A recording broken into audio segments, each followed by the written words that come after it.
নমস্কার, আমি ডক্টর রাকেশ মণ্ডল। অনেক ক্যাট ওনারই তার প্রিয় ক্যাটকে বাজারে ডগের জন্য যে স্পেশাল কৃমির ওষুধ পাওয়া যায় 10 কেজিতে একটি ট্যাবলেট এরকম এনে তার প্রিয় ক্যাটকে খাইয়ে দেন। আসলে ক্যাটের জন্য যে কৃমির ওষুধ পাওয়া যায় সেই কৃমির ওষুধই খাওয়াতে হবে, কারণ ক্যাটের কৃমির ওষুধের ডোজ ডগের থেকে আলাদা। এবং ক্যাটের ওজন যদি 2 কেজি বা তার বেশি হয় তাহলে মার্কেটে কি কি কৃমির ওষুধ পাওয়া যায়, এই কৃমির ওষুধগুলি খাওয়ানোর নিয়মেই বা কি, প্রেগনেন্ট ক্যাটকে কি এই কৃমির ওষুধ খাওয়ানো যায়, তা জানতে হলে এবং সঠিক তথ্য পেতে হলে সম্পূর্ণ ভিডিওটি দেখুন। তার আগে আমাদের চ্যানেলটি সাবস্ক্রাইব করুন এবং পাশে থাকা বেল আইকনটি টাচ করে আমাদের পাশে থাকুন। আমাদের উদ্দেশ্য আপনাদের সচেতন করা। ক্যাটের ওজন যদি 2 কেজি বা তার বেশি হয় তাহলে ক্যাটকে যে সমস্ত কৃমির ওষুধ খাওয়াতে পারবেন তার মধ্যে 3টি ওষুধের নাম বলছি, যেগুলি সহজেই সমস্ত জায়গায় প্রায় পাওয়া যায়। কিওপ ক্যাট ট্যাবলেট, ভেন্টাল মিও ট্যাবলেট এবং স্কাইওয়ার্ম ক্যাট ট্যাবলেট।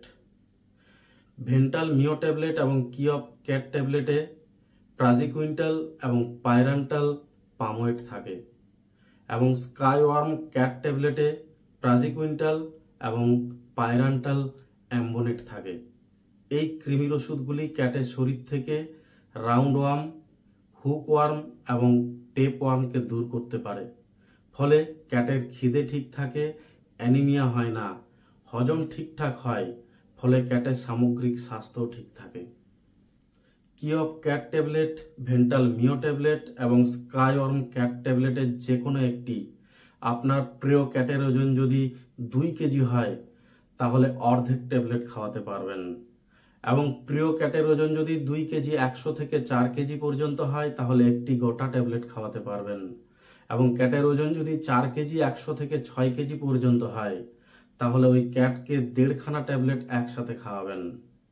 আপনার প্রিয় ক্যাটকে এই প্রকারের কৃমির ওষুধ সকালবেলায় খালি পেটে বা অল্প খাবারের সাথে মিশিয়ে খাওয়াতে পারবেন। তবে ক্যাট যদি অসুস্থ থাকে, যেমন জ্বরে ভুগছে, পাতলা পায়খানা করছে, বমি করছে, তাহলে ওই ক্যাটকে কিন্তু কৃমির ওষুধ খাওয়াবেন না।